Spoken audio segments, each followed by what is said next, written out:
आज के हम अपनी इस वीडियो में इंग्लैंड की क्रांति जो 1688 में घटित हुई उसके कारणों की पड़ताल करते हैं। आखिर किन परिस्थितियों में ये क्रांति संपन्न होती है।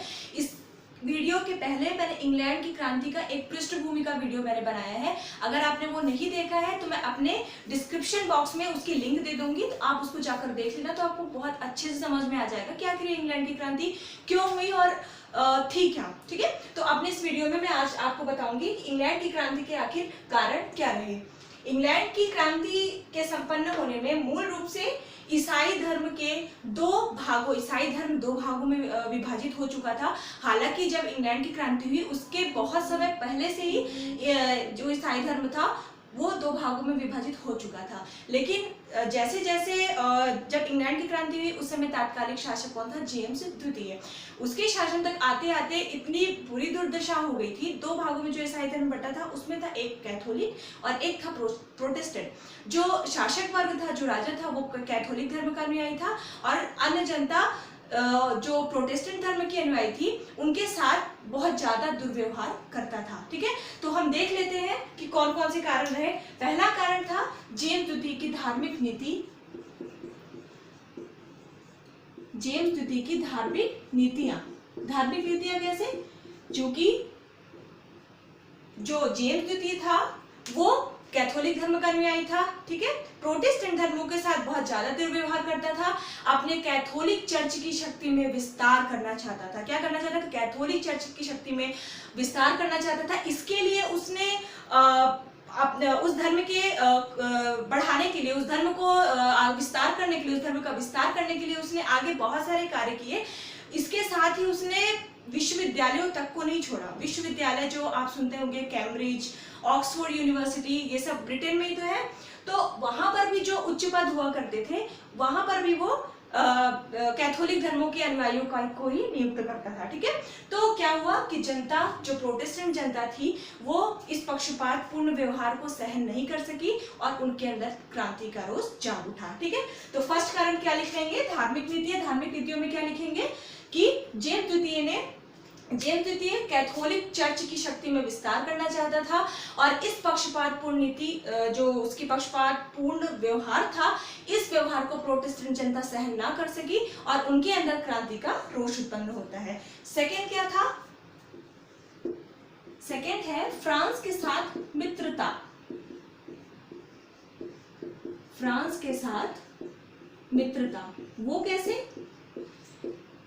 जब 1688 और उसके आसपास जेम्स द्वितीय इंग्लैंड पर शासन कर रहा था, उसी समय फ्रांस पर एक शासक था, उसका नाम था लुई 14वां।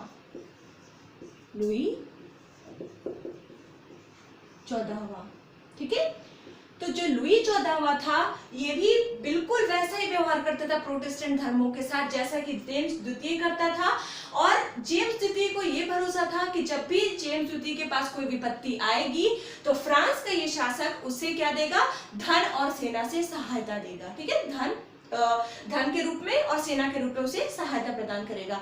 इस कारण उसने क्या की? फ्रांस के साथ मित्रता कर ली जेम्स द्वितीय ने और लोगों का बहुत ज्यादा शोषण हुआ, बहुत ज्यादा उनके साथ गलत व्यवहार हुआ और क्रांति के लिए एक मार्ग प्रशस्त हुआ। ठीक है, फिर हम अगला कारण देख लेते हैं। ये क्या? वो धार्मिक नीतियां। याद रखेंगे आप, एक एक पॉइंट याद रखेंगे, बहुत इंपॉर्टेंट है। धार्मिक नीतियां, फिर है फ्रांस के साथ मित्रता, फिर है टेस्ट एक्ट। टेस्ट एक्ट के बारे में बताती हूँ। टेस्ट एक्ट की उपेक्षा। जेम्स द्वितीय के पूर्व जितने शासक हुए, मैंने आपको बताया कि जो ईसाई धर्म दो भागों में विभाजित हो गया था, तो ये जेम्स द्वितीय के शासन काल में नहीं, बहुत ही मतलब एक ऐतिहासिक रहा है इंग्लैंड के लिए इन दोनों धर्मों का दो भागों में, ईसाई धर्म का दो भागों में विभाजित होना।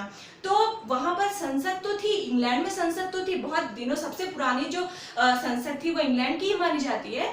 संसद तो थी, किंतु वहां का राजतंत्र संसद पर इतना ज्यादा हावी था कि संसद की कोई भी बातें सुनी नहीं जाती थी, कोई भी कानून उसके माने नहीं जाते थे। इन सब चीजों को देखते हुए टेस्ट एक्ट लाया गया था जेम्स द्वितीय के पूर्व ही। टेस्ट एक्ट में क्या बोला गया कि टेस्ट एक्ट में चर्च भी दो भागों में विभाजित हो चुके थे। धर्म तो था ही, चर्च भी दो भागों में विभाजित हो चुके थे। कैथोलिक चर्च तो जो था वो इंग्लैंड चर्च से अलग हो गया था, और जो कैथोलिक चर्च तो कैथोलिक चर्च ही कहलाया, जो इंग्लैंड का चर्च था वो कहलाया एंग्लिकन। एंग्लिकन चर्च कहलाया, इंग्लैंड वाला चर्च। इसके अनुयायी कौन थे? प्रोटेस्टेंट धर्म के थे, और एक कौन सा था? कैथोलिक चर्च अलग बन चुका था। ठीक है, तो इसके अनुयायी कौन से धर्म के थे? प्रोटेस्टेंट धर्म के थे।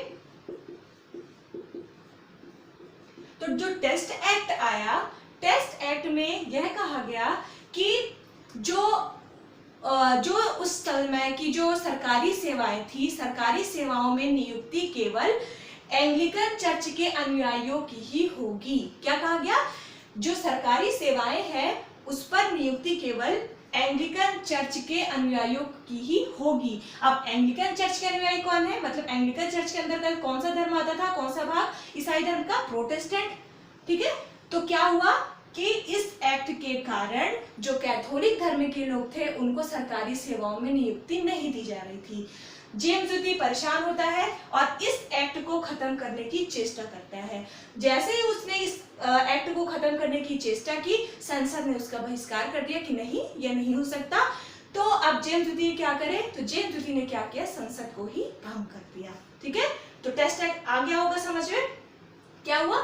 जो टेस्ट एक्ट में क्या लिखा था कि जो सरकारी सेवाएं हैं, शासकीय सेवाएं हैं, उनमें नियुक्ति केवल एंग्लिकन चर्च के अनुयायियों द्वारा ही होगी। मतलब उनमें उन्हीं की नियुक्ति की जाएगी। कैथोलिक धर्म का जो अनुयायी थे उनका एकदम यहाँ पर नियुक्ति क्या थी? एकदम प्रतिबंधित थी। ठीक है, तो इस कारण जो जेम्स द्वितीय था वो इस एक्ट को खत्म करना चाहता था, लेकिन संसद क्या थी? इसके लिए मानने को राजी नहीं थी। अंततः जेम्स द्वितीय ने संसद का ही स्थगन कर दिया। ठीक है, ये हो गया। फोर्थ क्या हुआ? जेम्स द्वितीय के पुत्र का जन्म। ये मैंने आपको पिछली वीडियो में बहुत अच्छी तरीके से बताया था। जेम्स द्वितीय के पुत्र का जन्म। जेम्स द्वितीय की दो पत्नियां थी। ठीक है, जेम्स द्वितीय की पहली बीवी जो थी वो प्रोटेस्टेंट धर्म की फॉलोवर थी, लेकिन जेम्स द्वितीय की जो दूसरी बीवी थी, जो दूसरी पत्नी थी, वो कैथोलिक धर्म की फॉलोवर थी। जेम्स द्वितीय को पहली पत्नी से एक पुत्री थी और वो पुत्री भी प्रोटेस्टेंट धर्म की ही फॉलोवर थी। और जेम्स द्वितीय को दूसरी पत्नी से एक पुत्र जन्म लेता है। पहले तो जब पुत्र नहीं था उसका, तो जो वहां की जनता थी, प्रोटेस्टेंट जनता थी, उनको यह विश्वास था कि अभी जब तक जेम्स द्वितीय है तब तक ये अत्याचार हमारे पर होगा, लेकिन जेम्स द्वितीय के मरने के बाद ही हम जो है वो स्वतंत्र हो जाएंगे और ये सब जो व्यवहार हो रहा है ये सब खत्म हो जाएगा। लेकिन जैसे ही जेम्स द्वितीय के पुत्र का जन्म होता है, वैसे ही जनता को यह विश्वास हो जाता है कि जेम्स द्वितीय की दूसरी पत्नी भी कैथोलिक धर्म की अनुयायी है और वह अपने पुत्र का भी लालन पालन किससे करेगी? कैथोलिक धर्म के हिसाब से करेगी। और आगे चलकर जेम्स द्वितीय के बाद भी हमारे साथ ऐसा ही अन्याय होता रहेगा। इस कारण जो वहां की जनता थी उनके अंदर रोष उत्पन्न होता है और क्रांति के लिए वो आक्रोशित हो जाते हैं। ठीक है, ये हो गया।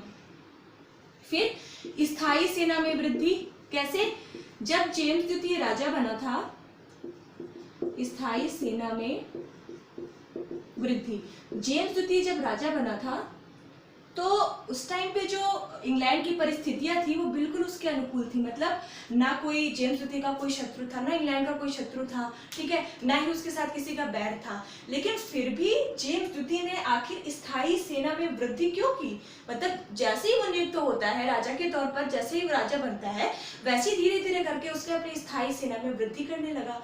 अब वृद्धि करने के और वृद्धि के साथ और क्या हुआ? स्थायी सेना में जो वृद्धि की गई, उसकी सेना में केवल और केवल कैथोलिक धर्म के ही सैनिक थे। स्थायी सेना में जब उसने वृद्धि की तो उसकी सेना में केवल और केवल कैथोलिक धर्म के ही सिपाही थे।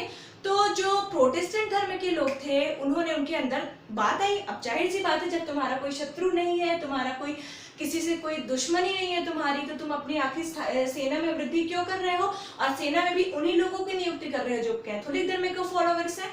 तो प्रोटेस्टेंट धर्म की उनकी जो जनता थी उनके अंदर भय हुआ कि आखिर ये क्यों कर रहा है, हमारे लिए ही कर रहा है कि कल को अगर हम क्रांति करते हैं या फिर हम उनकी कोई बात नहीं मानते तो वह हमारे पर हावी हो सके। ठीक है, तो इस कारण क्या होता है? जनता में भय उत्पन्न होता है।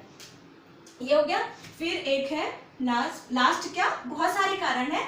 आप जब उसको एक बार आप बुक रीडिंग जरूर कर लिया करो, जब ये पढ़ो या फिर उससे क्या होता है ना कि आपका एक मैप तैयार हो जाता है। मैप तैयार होने के बाद आपको कुछ कुछ चीजें समझ में आने लगेंगी, फिर बाद में आपको ये समझ में आएगा कि कौन कौन सी चीजें आपको डालनी है और कौन कौन सी चीजें आपको नहीं डालनी है। तो आपको कारण तो बहुत सारे मिल जाएंगे, लेकिन अगर मैंने बोला ही था कि जो वर्ल्ड हिस्ट्री का टॉपिक है वो मेंस का टॉपिक है, और मेंस में आपको वर्ड लिमिट के हिसाब से लिखना होता है और टाइम भी आपके पास बहुत कम होता है, तो इसलिए आप केवल टू द पॉइंट लिखें और जो छोटी छोटी चीजें केवल उस पर ध्यान दें, ठीक है। एक था, उसने खूनी न्यायालय की स्थापना की थी। खूनी न्यायालय, इसी को कहते थे court of high commission. Court of high commission.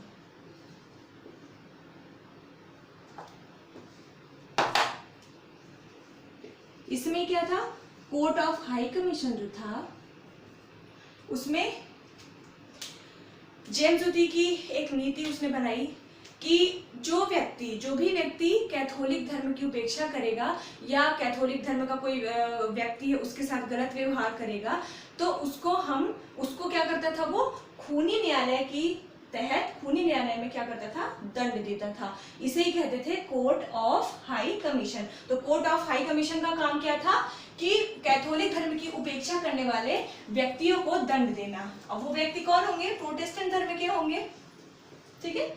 एक और हम कर सकते हैं इसमें कारण, एक और डाल सकते हैं, विश्वविद्यालयों में हस्तक्षेप।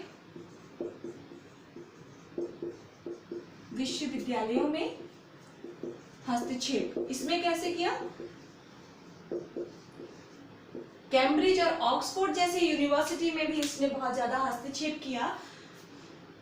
इंग्लैंड में है, आपको पता होगा, इंग्लैंड में है कैम्ब्रिज और ऑक्सफोर्ड यूनिवर्सिटी, ठीक है। तो ये बहुत पुरानी यूनिवर्सिटी है, तब से लेके अब तक चली आ रही है। तो जो कैम्ब्रिज और ऑक्सफोर्ड यूनिवर्सिटी में जो उच्च पद होते थे, कुलपति और जो भी पद होते थे उच्च, वहां पर उसने केवल कैथोलिक धर्म के लोगों की नियुक्ति की, और वहां पे एक कुलपति हुआ करते थे, कैम्ब्रिज यूनिवर्सिटी में एक कुलपति हुआ करते थे, उनको केवल इस आधार पर उसने वहां से उसको अपने पद से हटा दिया कि उसने एक कैथोलिक धर्म मानने वाले व्यक्ति को डिग्री देने से इनकार कर दिया था।